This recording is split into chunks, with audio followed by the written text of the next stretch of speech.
बरसों पहले जब संविधान बन रहा था, काफी चर्चा विचारणा के बाद देश के सभी बुद्धिमान लोगों के चिंतन मनन के बाद बाबा साहब आंबेडकर के नेतृत्व में ये तय किया गया था कि भारत में धर्म के आधार पर आरक्षण नहीं होगा। आरक्षण होगा तो मेरे दलित भाई बहनों के लिए होगा, मेरे आदिवासी भाई बहनों के लिए होगा, लेकिन धर्म के नाम पर आरक्षण नहीं होगा। लेकिन वोट बैंक की भूखी कांग्रेस ने कभी इन महापुरुषों की बातों की परवाह नहीं की, संविधान की पवित्रता की परवाह नहीं की, बाबा साहब आंबेडकर के शब्दों की परवाह नहीं की। कांग्रेस ने बरसों पहले आंध्र प्रदेश में धर्म के आधार पर आरक्षण देने का प्रयास किया था। फिर कांग्रेस ने इसको पूरे देश में लागू करने की योजना बनाई।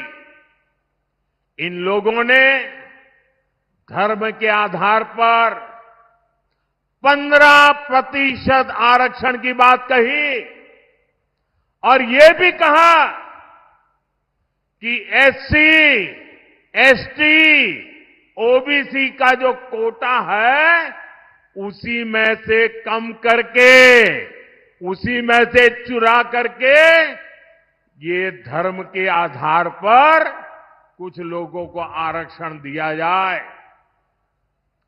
2009 के अपने घोषणा पत्र में कांग्रेस ने यही इरादा भी जताया। 2014 के कांग्रेस के घोषणा पत्र में भी इन्होंने साफ साफ कहा था कि वो इस मामले को कभी भी छोड़ेंगे नहीं।